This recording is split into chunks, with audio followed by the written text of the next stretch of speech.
Hello दोस्तों, नवल पाठशाला में आपका स्वागत है।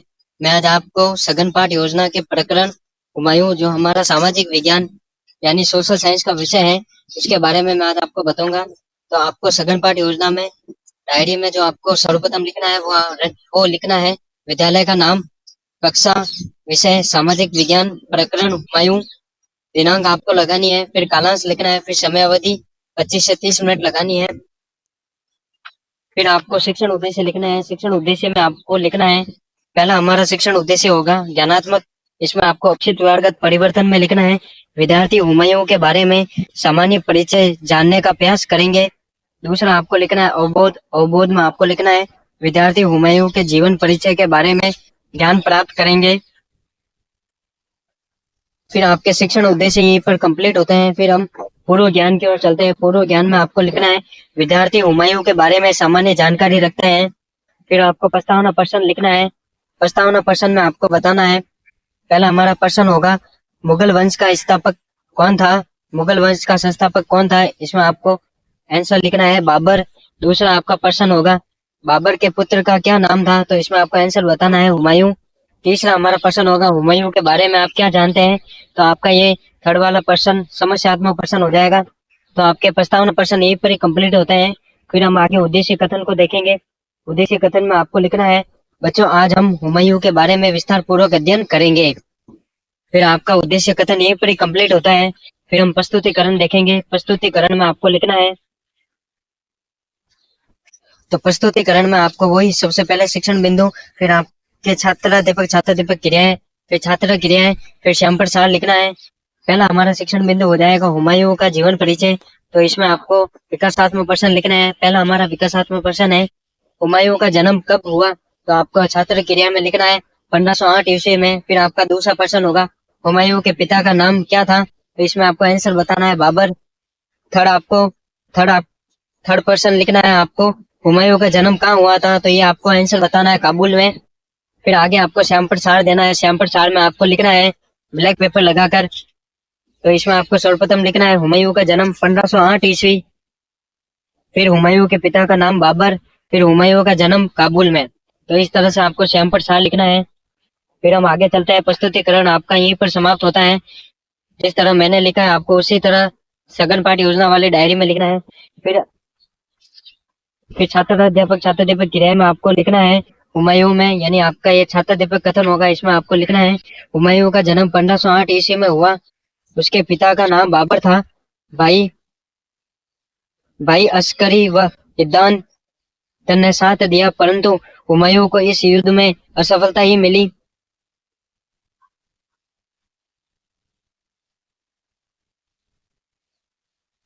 यह एक निरर्थक युद्ध साबित हुआ। कन्नौज के इस युद्ध के बाद हिंदुस्तान में मुगल राज कमजोर पड़ गई।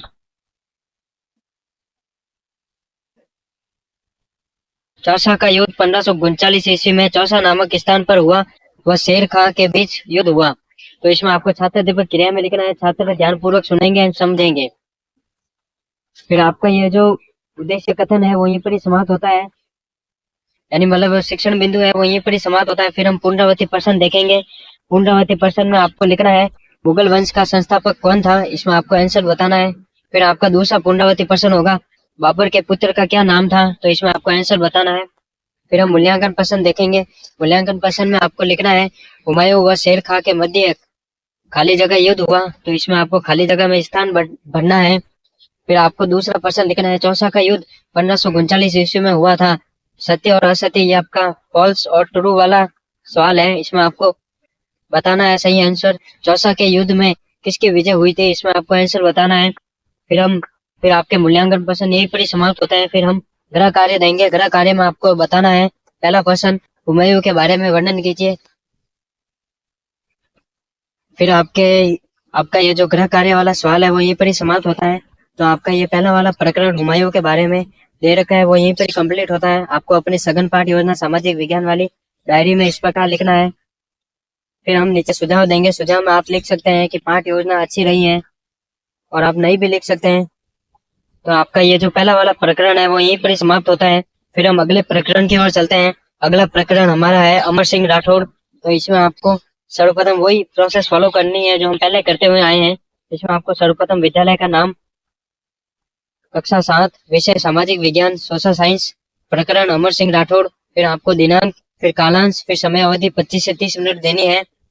फिर आपको आगे शिक्षण उद्देश्य लिखना है। शिक्षण उद्देश्य में आपको लिखना है, सर्वप्रथम हमारा शिक्षण उद्देश्य हो जाएगा, पहला हमारा शिक्षण उद्देश्य है ज्ञानात्मक।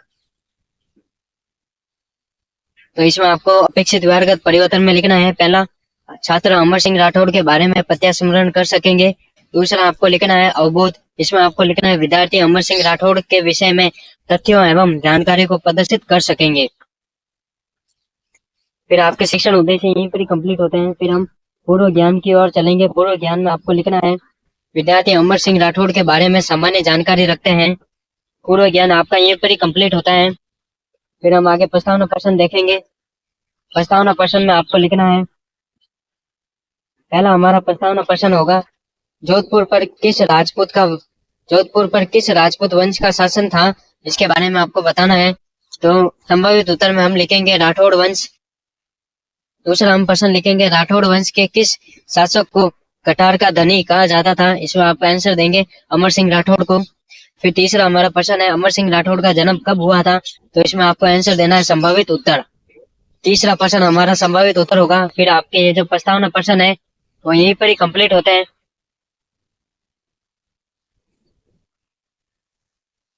फिर हम आगे उद्देश्य कथन की ओर चलते हैं। उद्देश्य कथन में आपको लिखना है, बच्चों आज हम अमर सिंह राठौड़ के बारे में विस्तार पूर्वक अध्ययन करेंगे।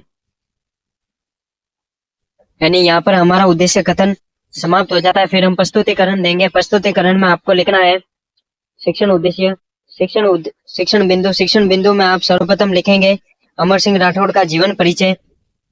तो इसमें आपको छात्र दीपक क्रिया में आपको सर्वप्रथम विकासात्मक प्रश्न लिखना है। फिर आपको छात्र क्रिया देनी है। फिर आपको श्याम प्रसार लिखना है। तो विकासात्मक प्रश्न हमारा पहला है, अमर सिंह राठौड़ का जन्म कब हुआ था बताइए।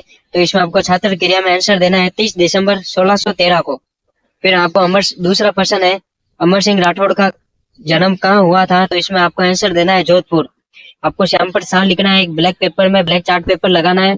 फिर उस पर आपको लिखना है अमर सिंह राठौड़ का जन्म 30 दिसंबर 1613 को हुआ था। अमर सिंह राठौड़ का जन्म जोधपुर में हुआ था। तो ये आपका प्रस्तुतिकरण यहीं पर ही समाप्त होता है। प्रस्तुतिकरण में आपको ये पॉइंट लिखना है। फिर हम आगे की ओर चलते हैं। आगे हमारी होगी व्याख्या छात्र दीपक क्रिया में। तो व्याख्या में आपको लिखना है, अमर सिंह का जन्म 30 दिसंबर 1613 को जोधपुर मारवाड़ में हुआ था। उनके पिता का नाम गौ सिंह राठौड़ व उनकी माता का नाम रानीमन सुखदेव जी था, जो पाली के संगारो कहावन कच्छावन जसवंत सिंह की पुत्री थी। इनके पिता ने मुगलों से एक डाकू को बचाने के लिए राज्य एवं परिवार से निर्वासित कर दिया गया था।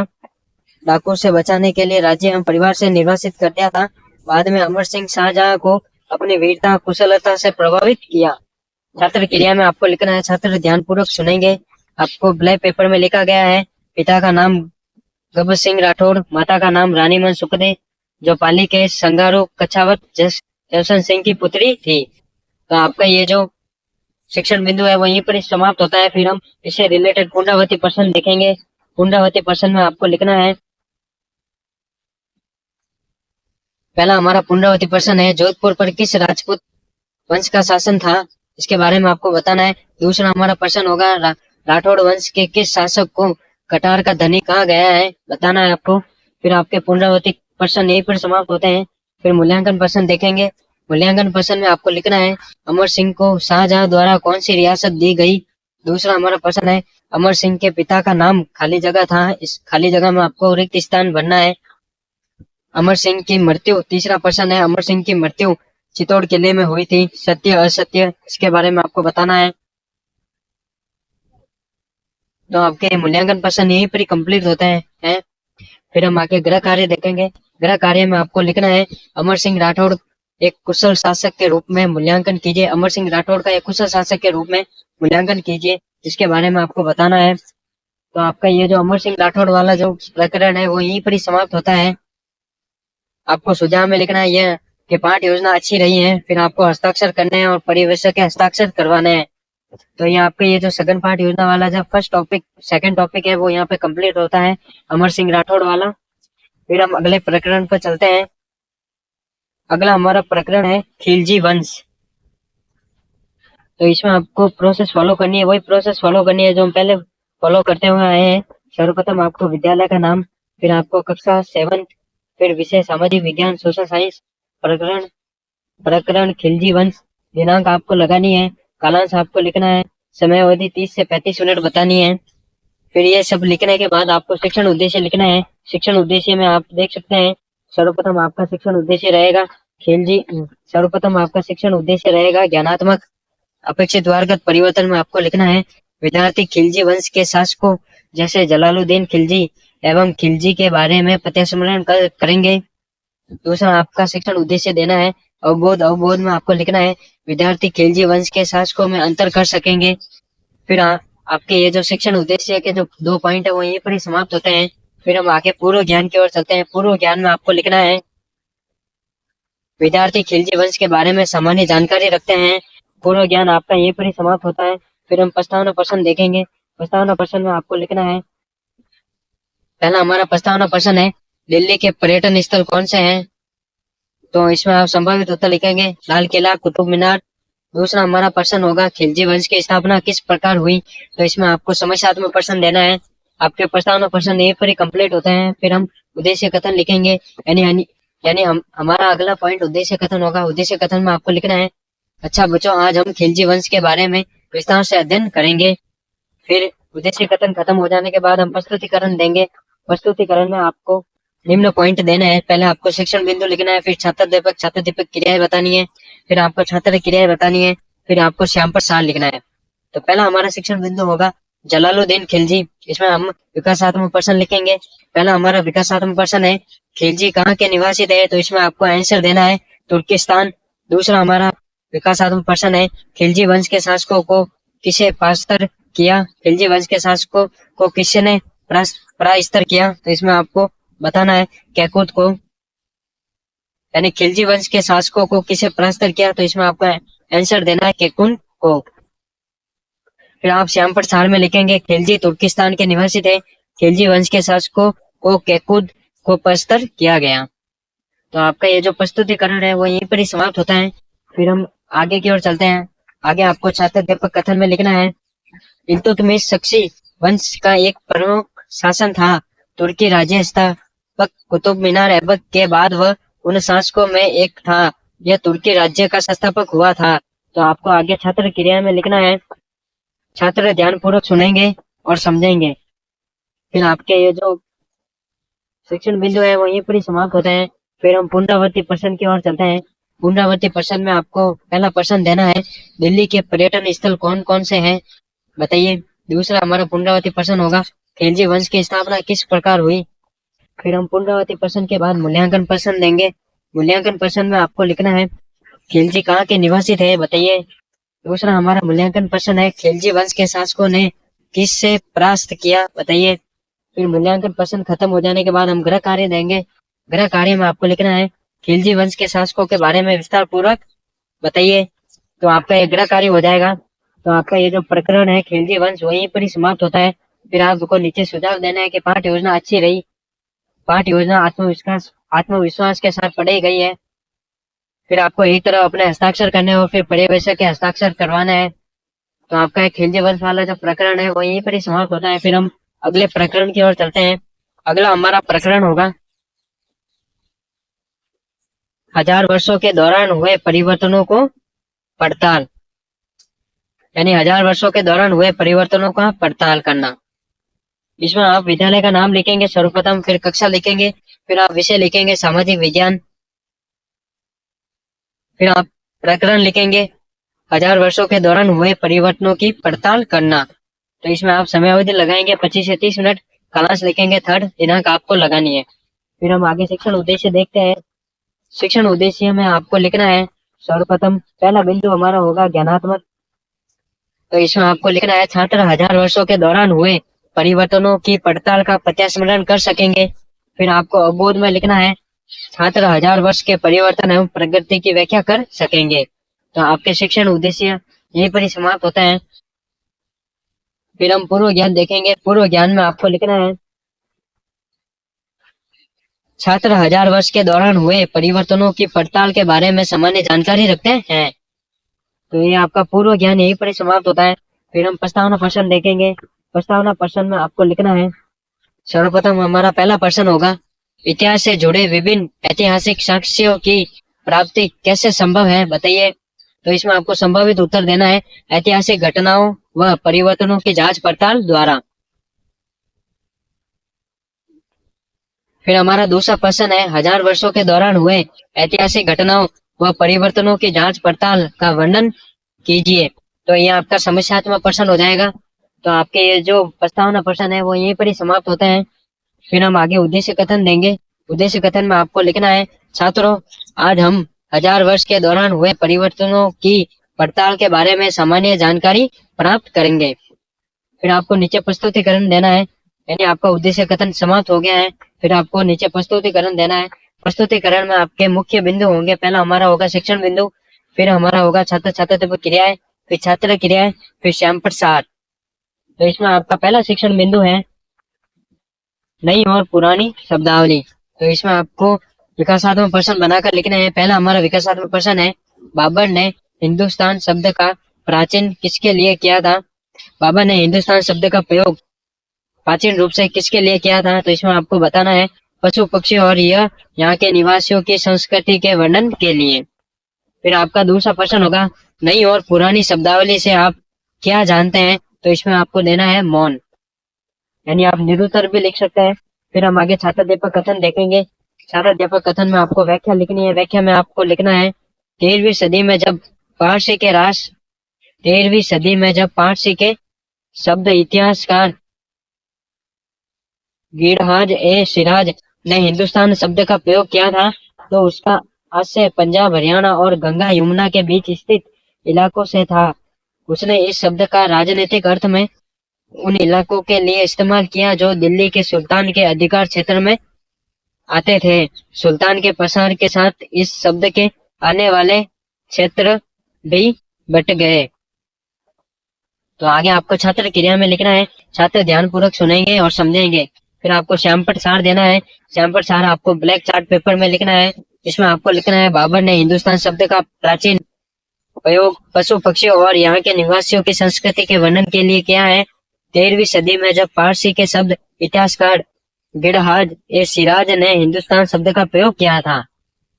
तो आपका ये श्यामपट सार यहीं पर कंप्लीट होता है और आपका जो शिक्षण बिंदु है वो भी कंप्लीट होता है। फिर हम इससे रिलेटेड पुनरावृत्ति प्रश्न देखेंगे। पुनरावृत्ति प्रश्न में आपको लिखना है, पहला हमारा पुनरावृत्ति प्रश्न होगा, इतिहास से जुड़े विभिन्न ऐतिहासिक साक्ष्यों की प्राप्ति कैसे संभव है। तो यहाँ इसमें आपको बताना है। फिर आपका दूसरा पुनरावृत्ति प्रश्न होगा, 1000 वर्षों के दौरान हुए ऐतिहासिक घटनाओं व परिवर्तनों की जांच पड़ताल का वर्णन कीजिए। तो आपके पुनरावृत्ति प्रश्न यहीं पर समाप्त होते हैं। फिर हम मूल्यांकन प्रश्न देखेंगे। मूल्यांकन प्रश्न में आपको लिखना है, इतिहासकार मिनहाज ए सिराज ने हिंदुस्तान का प्रयोग खाली जगह किया था। तो इसमें आपको आंसर देना है। फिर आपको दूसरा मूल्यांकन प्रश्न देना है, सन 700 से 1750 के बीच क्या क्या परिवर्तन देखने को मिलते हैं, इसमें आपको बताना है। तो आपके मूल्यांकन प्रश्न यहीं पर समाप्त होते हैं। फिर आप गृह कार्य देंगे। गृह कार्य में आपको लिखना है, इतिहासकार अतीत के अध्ययन के लिए किन स्रोतों का प्रयोग करते हैं, इसके बारे में आपको बताना है। फिर आपका ये जो गृह कार्य है वो यहीं पर समाप्त होता है और आपकी सघन पाठ योजना का जो प्रकरण है वो यहीं पर समाप्त होता है। फिर आप नीचे सुझाव देंगे कि पाठ योजना अच्छी रही है, पाठ योजना को आत्मविश्वास के साथ पढ़ाया गया है। एक तरफ आपको हस्ताक्षर अपने खुद के करने हैं और पर्यवेक्षक के हस्ताक्षर करवाने हैं। तो आपका ये जो प्रकरण है वो यहीं पर समाप्त होता है। फिर हम अगले प्रकरण की ओर चलते हैं। अगला प्रकरण हमारा है नए राजा और उनके राज्य। तो इसमें आपको वही प्रोसेस फॉलो करनी है जिस तरह हम पिछले कक्षा में करते हुए आए हैं। सर्वप्रथम आपको विद्यालय का नाम, फिर आपको कक्षा 7, फिर आपको विषय सामाजिक विज्ञान, फिर आपको प्रकरण लिखना है नए राजा और उनके राज्य, फिर आपको दिनांक लिखनी है, फिर आपको कालांश लिखना है 3rd, फिर आपको समय अवधि लगानी है 25 से 30 मिनट। फिर आपकी ये जो सघन पाठ योजना वाली जो फॉर्मेलिटी है वो यहीं पर ही कंप्लीट होती है। फिर हम शिक्षण उद्देश्य देखेंगे। शिक्षण उद्देश्य में आपको लिखना है, पहला आपका शिक्षण उद्देश्य हो जाएगा ज्ञानात्मक। इसमें आपको अपेक्षित व्यवहारगत परिवर्तन में लिखना है, छात्र नए राजा और उनके राज्य के बारे में प्रत्यास्मरण कर सकेंगे। फिर आपको अवबोध लिखना है। अवबोध में आप लिखेंगे छात्र नए राजा और उनके राज्य की स्थापना एवं विकास की व्याख्या कर सकेंगे। तो आपके शिक्षण उद्देश्य यहीं पर ही कंप्लीट होते हैं। फिर हम पूर्व ज्ञान देखेंगे। पूर्व ज्ञान में आपको लिखना है छात्र नए राजा और उनके राज्य के बारे में सामान्य जानकारी रखते हैं। फिर आप प्रस्तावना प्रश्न देखेंगे। यानी आपका ये पूर्व ज्ञान यहीं पर ही समाप्त होता है। फिर प्रस्तावना प्रश्न आपको होंगे। प्रस्तावना प्रश्न में आप लिखेंगे, सर्वप्रथम आप प्रश्न देंगे, फिर आपको संभावित उत्तर देना है। इसमें आप लोग लिख सकते हैं, पहला हमारा प्रस्तावना प्रश्न होगा, युद्ध के समय किसी एक राजा को किस चीज का सामना करना पड़ता था। तो इसमें आपको आंसर देना है पराजय या हार का। तो इसमें आप दूसरा प्रश्न लिखेंगे, पराजय राष्ट्र के शासन व्यवस्था में क्या परिवर्तन देखने को मिला। तो इसमें आपको आंसर लिखना है नए राजा और उनके द्वारा साम्राज्य की स्थापना। फिर आपको तीसरा प्रश्न लिखना है नए राजा और उनके राज्य के बारे में विस्तार पूर्वक बताइए। तो इसमें आपको समस्यात्मक प्रश्न होगा, यानी आप संभावित उत्तर में समस्यात्मक प्रश्न देंगे। तो आपके ये प्रस्तावना प्रश्न यहीं पर ही कंप्लीट होते हैं। फिर हम आगे उद्देश्य कथन की ओर चलेंगे। उद्देश्य कथन में आपको लिखना है, बच्चों आज हम नए राजा और उनके राज्य के बारे में सामान्य जानकारी प्राप्त करेंगे। फिर आपको नीचे प्रस्तुतिकरण देना है, यानी आपका उद्देश्य कथन समाप्त हो चुका है। फिर हम प्रस्तुतिकरण देंगे। प्रस्तुतिकरण में वही हम फॉलो करेंगे पैटर्न। सर्वप्रथम आपको शिक्षण बिंदु, फिर छात्र छात्र दीपक क्रियाएं, छात्र क्रियाएं और सैंपल सार देना है। शिक्षण बिंदु में आपको लिखना है नए राजवंशों का उदय। इसमें आपका जो पहला छात्र दीपक क्रिया में आपको सर्वप्रथम विकासात्मक प्रश्न लिखना है, जिसमें आपका पहला प्रश्न होगा, किसने चालुक्य स्वामी की अधीनता स्वीकार करने से मना कर दिया था। तो इसमें आपको छात्र क्रिया में लिखना है राष्ट्रकूट प्रधान दत्ती कोर्तातु ने। तो इसमें आपको छात्र क्रिया में लिखना है राष्ट्रकूट प्रधान ने। फिर हम आगे चलते हैं। तो आगे हम छात्र दीपक क्रिया में व्याख्या लिखेंगे। तो व्याख्या में आपको लिखना है 7वीं सदी आते उपमहाद्वीप के विभिन्न भागों में बड़े भूस्वामी और योद्धा सरकार अस्तित्व में आ चुके थे। राजा लोग प्राय उन्हें अपने मातृत्व सामंत के रूप में मान्यता देते हैं। उनसे उम्मीद की जाती थी वे राजा था स्वामी के लिए उपहार लाए, उनके दरबार में हाजिरी लगाएं और उन्हें सैन्य सहायता प्रदान करें। तो आपको छात्र क्रिया में लिखना है, छात्र ध्यानपूर्वक सुनेंगे। फिर आपको एक तरफ सैंपल सार देना है। सैंपल सार में आपको लिखना है राष्ट्रकूट प्रधान दत्तिपुर्तु ने चालुक्य स्वामी की अधीनता स्वीकार करने से मना कर दिया। 7वीं सदी उपमहाद्वीप के विभिन्न भागों में बड़े भूस्वामी और योद्धा ललकार अस्तित्व में आ चुके थे, यानी योद्धा सरकार अस्तित्व में आ चुके थे। तो ये आपका सैंपल सार यहीं पर ही कंप्लीट होता है, यानी आपका ये जो पूरा शिक्षण बिंदु है वो यहीं पर ही कंप्लीट होता है। फिर हम पुनरावृत्ति प्रश्न देखेंगे। पुनरावृत्ति प्रश्न में आपको लिखना है, सर्वप्रथम हमारा पुनरावृत्ति प्रश्न है, इतिहास से जुड़े विभिन्न ऐतिहासिक साक्ष्यों की प्राप्ति कैसे संभव है। दूसरा हमारा पुनरावृत्ति प्रश्न है, पराजय राष्ट्र के शासन व्यवस्था में क्या परिवर्तन देखने को मिला। फिर हमारा मूल्यांकन प्रश्न है, मूल्यांकन प्रश्न देखेंगे, बड़े भूस्वामी और योद्धा अधिक सत्ता हासिल करने पर अपने आप को क्या घोषित करते थे। तो इसमें आपको आंसर देना है। फिर आपको दूसरा है मूल्यांकन प्रश्न लिखना है, हिरण्यगर्य नामक अनुष्ठान का क्या अर्थ होता है बताइए। तो आपके मूल्यांकन प्रश्न यहीं पर ही समाप्त होता है। फिर हम गृह कार्य देंगे। गृह कार्य में आपको लिखना है, सर्वप्रथम आप पहला प्रश्न देंगे, नए राजवंशों ने स्वीकृति हासिल करने के लिए क्या किया। तो इसमें आपको लिखना है, आंसर देना है। फिर हम नीचे सुझाव देंगे। सुझाव में आपको देना है, पाठ योजना अच्छी रही है, पाठ योजना को आत्मविश्वास के साथ पढ़ाया गया है। फिर आप एक तरफ अपने हस्ताक्षर करेंगे और पर्यवेक्षक के हस्ताक्षर करवाएंगे। तो आपका ये जो प्रकरण है नए राजवंश वाला वो यहीं पर ही समाप्त होता है। आपको ये सारे प्रकरण कैसे लगे बताना, लाइक करना, कमेंट करना, शेयर करना एंड इसी तरह की वीडियो पाने के लिए आप चैनल को सब्सक्राइब कीजिए। Thank you, have a nice day. आपका दिन शुभ रहे, मंगलमय रहे। आप देख सकते हैं कि मैंने अपनी सामाजिक विज्ञान की जो सघन पाठ योजना डायरी है वो किस प्रकार फिलअप की है। आप भी इसी प्रकार फिलअप कर सकते हैं।